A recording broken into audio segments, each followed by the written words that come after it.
آپ اپنے بیٹوں بیٹیوں کی شادی وقت پر کیوں نہیں کرتے؟ معزز والدین کرام سے مجھے بہت بڑا شکوہ ہے، کیونکہ آپ شادی میں تاخیر کر دیتے ہیں، پھر اس کے بعد بچے جو ہے بے راہ روی کا شکار ہو جاتے ہیں، اس کے بعد انگلی اٹھاتے ہیں منکرین خدا اسلام پر، اس بات کو بنیاد بنا کر، یعنی یکگونا آپ بھی اسلام کے نقصان کرنے میں برابر کے شریک ہوتے ہیں۔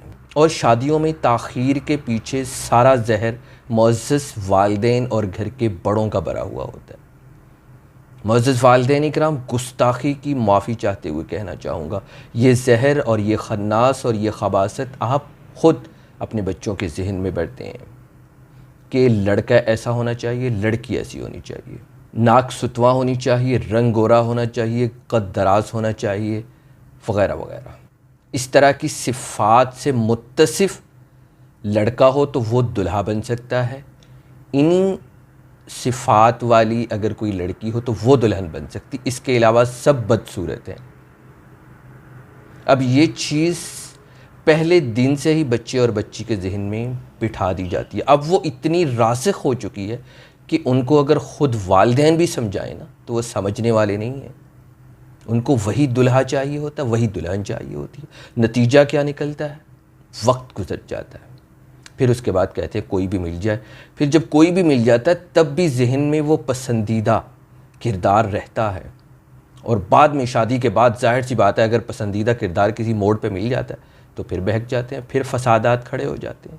دیکھیں اسلام کا ایک حکم ہے نا کہ جیسے ہی بالغ ہوتے ہیں شادی کر دو، اس سے بغاوت کی صورت میں کتنے خطرناک نتائج نکلتے ہیں، کتنے نقصانات ہوتے ہیں۔ پھر آپ کو یہ بھی ہوتا ہے کہ ہم نے خاندان والوں کو دکھانا ہے کہ یہ دیکھو ہماری بہو۔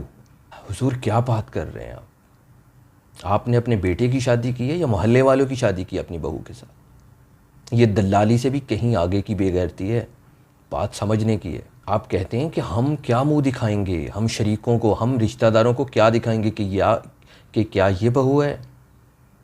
کتنی پست سوچ ہے، تھوڑا سا گہرائی میں جا کر سوچئے گا اس کا کیا مطلب بنتا ہے۔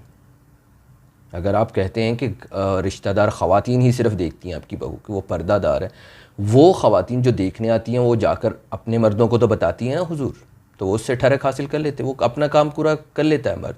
خیر بات ہو رہی تھی یہ جو خناس آپ برتے ہیں کہ لڑکا دراز قد ہوگا، لڑکی دراز قد ہوگی تبھی خوبصورت ہوگی، گورا ہوگا گوری ہوگی تبھی خوبصورت۔ گورے سے یاد آیا، اب میرا کالا رنگ ہے تو لڑکی والے ہوں یا خود لڑکی ہوں دیکھتے ہی انکار کر دیتے ہیں، بلکہ دیکھنے سے پہلے ہی سمجھ لیجئے انکار کر دیتے ہیں۔ وہ کہتے ہیں کہ ہم اتنا بڑا خطرہ مول نہیں لے سکتے۔ یہ میں اپنی وجہ سے نہیں کہہ رہا، مجھے اس چیز سے کوئی فرق نہیں پڑتا کیونکہ میں دنیا کے خوبصورت ترین مردوں میں سے ہوں، اور دنیا کے سارے مرد خوبصورت ترین ہیں، کیونکہ قرآن کریم میں آتا ہے لَقَدْ خَلَقْنَا الْإِنسَانَ فِي أَحْسَنِ تَقْوِيمٍ۔ لیکن آپ معزز والدین کرام، آپ کا تعلق چاہے دیندار گھرانے سے، یعنی اچھی خاصی دینی تعلیم رکھتے ہیں، اس کے باوجود آپ اس معاملے میں کالے کلوٹوں کو، مجھ جیسے پستہ قد کو، چپٹی ناک والوں کو، ٹیڑھے دانتوں والوں کو احسن تقویم میں داخل نہیں مانتے، یعنی اس معاملے میں آپ منکرین خدا یا منکرین قرآن کے ساتھ ہیں، حالانکہ وہ احسن تقویم میں داخل ہے۔ احسن تقویم سے یاد آیا، اویس صاحب اور دیگر منکرین خدا متوجہ ہوں، اویس صاحب نے کچھ عرصہ پہلے یہ اعتراض کیا تھا کہ قرآن کریم میں احسن تقویم آتا ہے تو یہ جو ایک ٹانگ والے بچے پیدا ہوتے ہیں، دو دھڑوں والے بچے پیدا ہوتے ہیں، وہ احسن تقویم کیسے ہو گیا؟ وہ تو احسن تقویم میں داخل نہیں ہوں گے۔ تو اس کا حقیر نے جواب دے دیا تھا۔ تو ویسے اب دیکھیے، مجھے حقیر کو لے لیجیے، اب میں سیاہ فام ہوں، پاکستان اور انڈیا میں مجھ کو بدصورت کہا جائے گا۔ ہاں آپ گورے چکنے ہیں، آپ کو خوبصورت کہا جائے گا۔ اسے آپ کو کچھ سمجھ آئی ہے کہ یہ انسان کا اپنا بنایا ہوا ہے کہ یہ خوبصورت ہے، یہ بدصورت ہے۔ اصل خوبصورت وہی ہے جسے اللہ نے خوبصورت کہہ دیا، اور اللہ نے ہر انسان کو خوبصورت کہا ہے۔ کچھ سمجھ آئی ہے ویسا اور دیگر منکرین خدا کو؟ تو اگر آپ سمجھنا چاہیں تو آپ کے لیے یہ مثال بھی کافی ہے انشاءاللہ۔ تو معزز والدین کرام کے حضور میں، ان کے جناب میں مؤدبانہ گزارش ہے کہ حضور اپنی سوچ بدلیے، کیونکہ آپ گھر کے بڑے ہیں، آپ اپنی سوچ بدلیں گے تو بچوں کی سوچ بدلے گی، لیکن اب جو آپ نے ان کے ذہنوں میں ڈال دیا ہے، راسخ کر دیا ہے، پکا کر دیا ہے، اس کو آپ نہیں نکال پائیں گے کبھی بھی۔ البتہ آپ کے کہنے سے، ابھی سے کہنا شروع کر دیجئے، آپ کے کہنے سے اس کا اثر آگے نسلوں تک جائے گا۔ بے شک ان کو بتائیے، آپ کا بیٹا ہے، بیٹی ہے، آپ کے جاننے والے ہیں، نہیں جاننے والے، سب کو بتائیے کہ اللہ جل شانہ کی ہر تخلیق بہت زیادہ خوبصورت ہے۔ قرآن کریم میں تو آتا ہے الذی احسن کل شیء، اب اس میں شیطان بھی آتا ہے، تو شیطان بھی بہت زیادہ خوبصورت ہے، جنات بھی آتے ہیں، اس میں خنزیر بھی آتا ہے، سمجھ آ رہی بات؟ تو انسان کی تو الگ سے تعریف فرمائی ہے، تو ان کے ذہنوں میں یہ چیز ڈال دیجئے، پکی کر دیجئے کہ قد چھوٹا ہو، ناک چھپٹی ہو، آنکھیں چھوٹی ہوں، دانت ٹیڑھے ہوں، رنگ کالا ہو، رنگ گورا ہو، قد لمبا ہو، درمیانہ ہو، چھوٹا ہو، سب خوبصورت ہے اور بہت خوبصورت ہے، لڑکا ہو یا لڑکی ہو۔ کیونکہ آپ کی اس سوچ کی وجہ سے جو آپ نے معاشرے کو دی ہے، بہت سارے لڑکے اور لڑکیاں، خاص طور پہ لڑکیاں، احساس کمتری کا شکار ہو جاتی ہیں، ذہنی طور پر بیمار ہیں۔ آپ کو پتہ ہے کتنی بچیاں گھروں میں بیٹھی بوڑھی ہو چکی ہیں؟ کیوں؟ کیونکہ وہ لوگوں کے معیار پر پورا نہیں اتر رہی، ان کی ناک ایسی نہیں ہے جیسی لوگوں کو چاہیے۔ مجھے سمجھ نہیں آتی ناک کا شادی میں کیا کردار ہے، دانتوں کا شادی میں کیا کردار ہے، ہونٹوں کا شادی میں کیا کردار ہے، موٹے ہوں یا پتلے ہوں،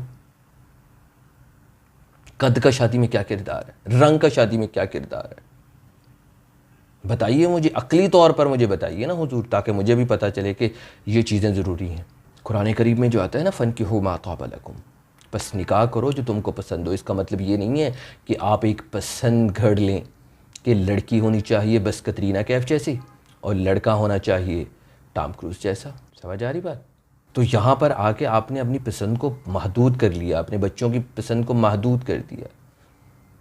آپ ان کا ذہن کشادہ کریں، ذہن کھولیں کہ فَانْكِحُوا مَا طَابَ لَكُمْ، سب مرد، سب عورتیں انتہائی سے زیادہ خوبصورت ہیں۔ اب اس میں سے پسند آپ نے کیا کرنا ہے؟ ظاہر سی بات ہے اخلاق اور عادات دیکھیں گے، معاملات دیکھیں گے، اس پر آپ نکاح کر دیں گے، تو شادیاں بھی جلدی ہوں گی، یہ والی چیزیں آڑے نہیں آئیں گی۔ ورنہ یقین کیجئے اگر آپ بیٹے والے ہیں یا بیٹی والے ہیں، آپ کی شادی کبھی نہیں ہوگی اگر آپ کی یہی سوچ رہی تو۔ اس لیے آج سے ارادہ کر لیجئے، تہیہ کر لیجئے کہ جو بھی ملے اس کو بتانا ہے، حقیقت بتانی ہے، سچ بتانا ہے کہ اللہ جل شانہ کی ہر تخلیق بہت زیادہ خوبصورت ہے، چاہے لڑکا ہو یا لڑکی ہو۔